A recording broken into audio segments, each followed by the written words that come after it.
All I hear is talking, I don't sweat that. If they don't trust me either, I respect that. But she be down the ride, oh, I bet that. Good morning, good afternoon, good evening. My name is JHHH. How y'all doing, Postal family? Is everybody good? Everybody cool? Everybody clean? Are you crisp? Are you feeling irie? You feeling good, Jay, today? No, this is like the 4th video that I'm doing in a row because there's so much news, but it's getting staggered out throughout the week. Nonetheless, rural carriers. Don't you click off, the rest of you. Don't do it. Don't do it. Don't you. Don't do it. We a postal family, you see me? If this could happen to them, this sure damn could happen to you. And trust what I tell you, when this man starts talking about what about the rural carriers, you're gonna see how it affects everybody, his whole demeanor. What you talking about, Jay? Y'all already know what I'm talking about because I already put a couple of videos out. This is what Mr. Dejoy had to say when approached and basically grilled about our rural carriers losing money. And he got some points behind it, but it's the way he delivers his message, the nonchalantness. It's an interesting dynamic. Again, I'm gonna play the video. You guys, I'm not gonna give too much context behind it because, my opinion will drum into other videos, okay? I'd like for you guys, again, to discuss it. Let us know what you think. And be respectful in the comments with each other. Please, like grown people just bickering. You know what I mean? Y'all my postal family. Y'all ain't postal children. Let's get it. Let's see what this chump had to say. Thank you, Mr. Dejoy, for being here with us today.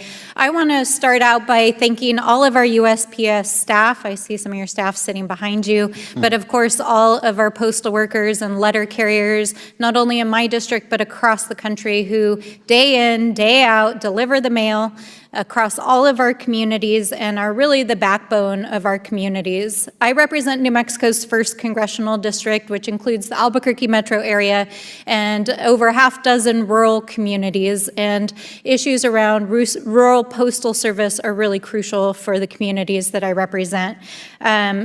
In particular, as we've been heading into this hearing, we've been hearing from a lot of our letter carriers about issues around new policies that the Postal Service is implementing around rural compensation. And so I want to focus my attention especially on these issues. The first question I want to ask you, Mr. Dejoy, is how much consultation the Postal Service did with rank and file rural letter carriers before deciding to implement this policy? The recent policy on rural carrier pay adjustment? Yes. About 10 years worth. Can you please characterize it? Because what we heard from folks who work in our district is that they didn't find out about it until it was actually being implemented. So this was a decision that was made in 2012 through arbitration between the union and the Postal Service. And we worked for 7, 8, I think by 2019, we had the structure of it decided, how it was going to be rolled out. We did a sampling that year of 4,000 routes and came up with some adjustments that needed to be made. And then in consultation with the union, our HR department, we began to roll the process out to, across the nation. So I don't know that every single detail as to how this got communicated, but it wasn't, I can't imagine it wasn't effectively communicated to everybody. Now, the result of it is unfortunate, the result of it, because a lot of it has resulted in the aggregation of mail decline over 10 years impacting the rural carrier, at one shot. Mr. Dejoy, you know, I think among the many concerns, in addition to, in fact, what you just highlighted about not knowing how it was communicated down to the rank and file, is the impact that it's going to have on rural carrier pay. Are you aware that 66% of our carriers are actually going to lose pay in their paychecks because of this adjustment? Yes, I am. And what I said was, I mean, I'm aware of my HR department and the union representatives working to deliver the message across the ranks of the organization. I'm not aware of the specific detail of what they were said. And yes, certainly, Mr. Dejoy, I apologize for interrupting, but because there's short time, you know, I think that something of this significance that's going to affect 66% of our rural carriers and rural coverage of our mail service, certainly the tone gets set at the top and how that gets communicated. It affects the livelihoods of our carriers, it affects our communities, it affects local economies.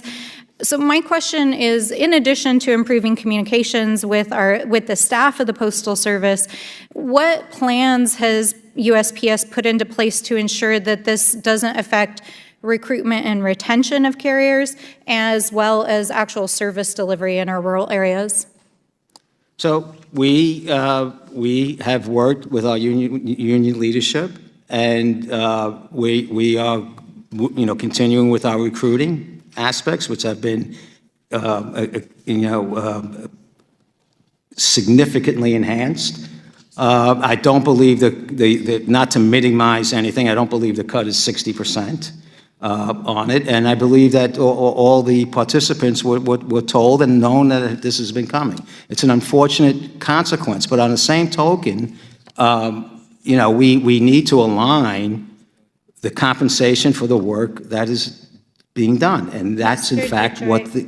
While I appreciate your business approach to the solvency issues of the Postal Service, our postal workers are members of our communities. They need a living wage. They need safe working conditions. We need to ensure the livelihoods of our communities. And part of the job as a federal agency is to ensure that we are adequately paying and ensuring the safety and safe working conditions of our workers. And I do want to note that the issues that Mr. Kassar brought up are systemic, because I hear about them every day of our postal workers: unsafe working conditions, crime issues, being out alone, long hours, not enough postal workers. And so these policy changes that are being implemented at the top and not adequately communicated and consulted with the rank and file letter carriers are a problem in our communities. And so, Mr. Dejoy, I appreciate your service, but it's crucial that we make sure that our postal workers on the ground have a voice, that they're communicated with clearly, and that we're supporting our postal workers. And with that, I yield back. So I disagree with the premise. The and I can gentlewoman, assure you excuse me, General. The gentlewoman has yielded her time back. Do you wish for the gentleman to extend your time to receive an answer back from the general? Mr. Chairman, it's at your discretion. Well, I'm willing to give the gentlewoman. I think the gentleman does not seek that time. Thank you very much. When Mr. Dejoy, when a member yields back their time, got it. That time ends, and I appreciate it.